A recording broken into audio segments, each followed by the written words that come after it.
Hello, आज हम बात करेंगे एक्सओर फार्मूला की। एक्सओर फार्मूला जो है वो मैंने यहाँ पर लगाया। एक्सओर मैंने लगाया है कि अगर C2 बड़ा है, अगर C2 बड़ा है 50 से और जो D2 है वो बड़ा है 55 से, तो क्या आएगा। तो इसने मुझे दिखाया ट्रू। क्यों दिखाया? क्योंकि जो C2 था वो 45 था, तो 45 था, छोटा था, इसलिए इसे सही कर दिया। जो अभी हम कॉपीलॉट पे एक्सओर के बारे में पढ़ते हैं, उसमें आपको डिटेल में समझ में आएगा।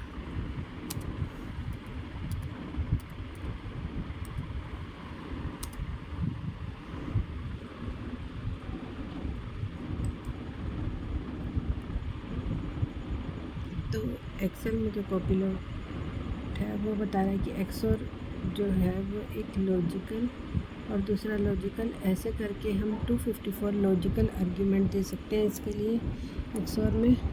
और जो एक्सओर है वो अगर हमारी एक, जैसे मैंने दो कंडीशन दी थी, एक 45 से 50 बड़ा है तो वो फॉल्स था, तो इसे ट्रू करा। अगर हमारे दोनों ट्रू हो जाते तो ये आंसर में हमें फॉल दिखा देता, लेकिन अगर एक कंडीशन ट्रू है तो ट्रू दिखाएगा, ऑल कंडीशन फॉल्स है तो फॉल्स दिखाएगा, ऑड नंबर ऑफ ट्रूज तो ट्रू दिखाएगा, इवन नंबर ऑफ ट्रूज में फॉल्स दिखाएगा। तो एक्सओर के अपने ही फंडे हैं, ऐसे ही काम करता है। और अगर आप बेसिक कंपैरिजन करने चलेंगे तो यहाँ पर जो है ये, इसमें हमारी बोथ कंडीशन ट्रू है तो रिज़ल्ट फॉल्स हो जाएगा। अगर हमारी मिक्स कंडीशन है तो बोथ आर फॉल्स तो रिज़ल्ट फॉल्स आएगा। और 1 ट्रू और 1 फॉल्स है।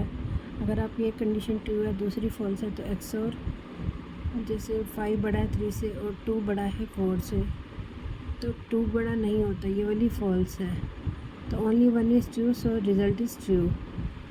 और उसके बाद ये कह रहा है इफ़ फंक्शन। अब अगर ये है विद इफ़ फंक्शन, एक्सेल में अगर इफ़ लग जाता है तो A1 जैसे B1 जैसे प्रोसीड होल्ड, तो returns proceed only if exactly one of the condition is true. ये प्रोसीड तभी करेगा जब एक कंडीशन हमारी सही होगी। और यूज़ केसेस इसमें क्या बता रहा है, यूज़ केसेस में decision making, logical basic condition, data validation, conditional formatting, detecting duplicate और एनामैलीज।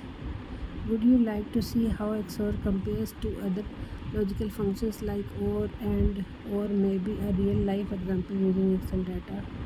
तो अब बस ये मतलब XOR ऊपर इतना ही था, अब बाकी तो आगे फालतू की बातें कर रहा है। तो मुझे लगता है कि आपको एक्सओर का फॉर्मूला अच्छी तरह समझ में आ गया होगा। मैंने लगा के भी दिखा दिया है और कॉपीलॉट से भी बता दिया है। अगर अभी भी नहीं समझ आया तो आप मैसेज करना, मैं दोबारा बता दूँगी। Thank you.